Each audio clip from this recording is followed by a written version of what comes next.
are the nicest kids in town because we're taking you behind the curtain with the cast of Hairspray. And that's why we've made it backstage, and we're right outside of Edna Turnblad's dressing room. Let's see if she's ready. We made it into the dressing room, and Greg joins us now, and Greg plays the fabulous Edna. When you go to different dressing rooms across the country, stage to stage, what do you feel like when you first come into the dressing room? Stress, excitement? Do you try to make it feel like home? I don't feel too much stress when I walk into the dressing room, unless it's like 4 flights upstairs. Right. But no, but generally it's nice. You walk in and you kind of see, is there a couch? Is always a fun one, because you want someplace to nap if you have a little time between shows.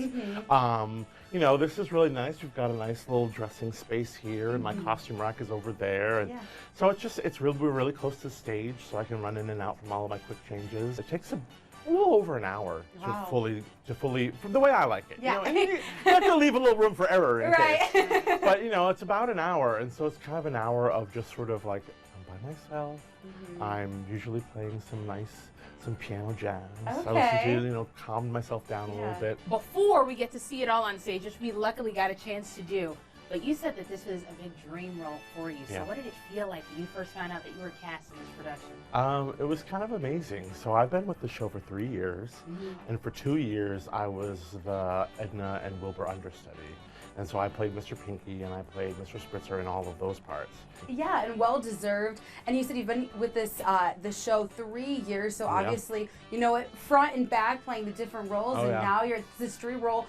Do you remember that rehearsal process? Do you from 3 years ago, or do you have to do mini rehearsals here and there, because the show is just so much in the best way? Well, it changes every year. So it's kind of like year 1, was when I learned it.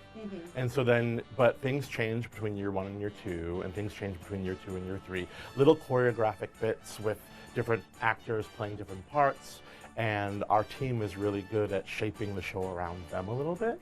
So, things change here and there, but generally speaking, it's mostly the same. I didn't have to change my lines at all, so that's good. That's you got to be flexible in every other way, shape, and form, which is great. 3 years in the making, and you've mastered it. Talk us a little bit about, what you like about the character and kind of the heart of it, besides just the funniness, because there are some parts where Edna isn't as confident as we all believe. Yeah, well, I think that's the thing about Edna, what I really love about her is she really has a true arc.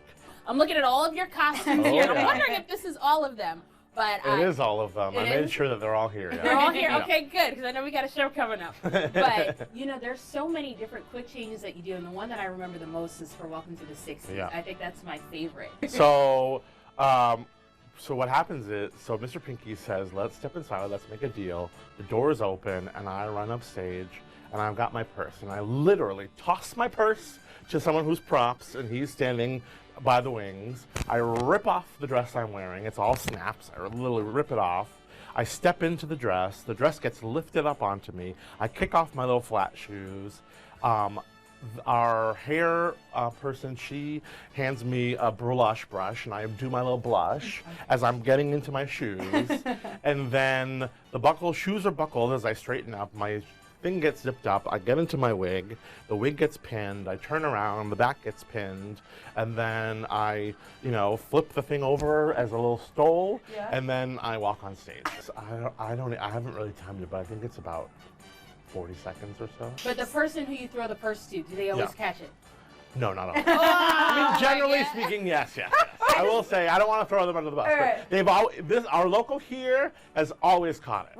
All 2 shows. All 2 shows. And we are so excited, and we've seen you perform. Absolutely amazing. So definitely want to check out Hairspray. It's here through Sunday, but the big thing that we have to end with is, of course, Break a Leg. Thank you so for your much. other performances here at East Lansing. Break a leg, not a heel. Oh, no heels. Yes.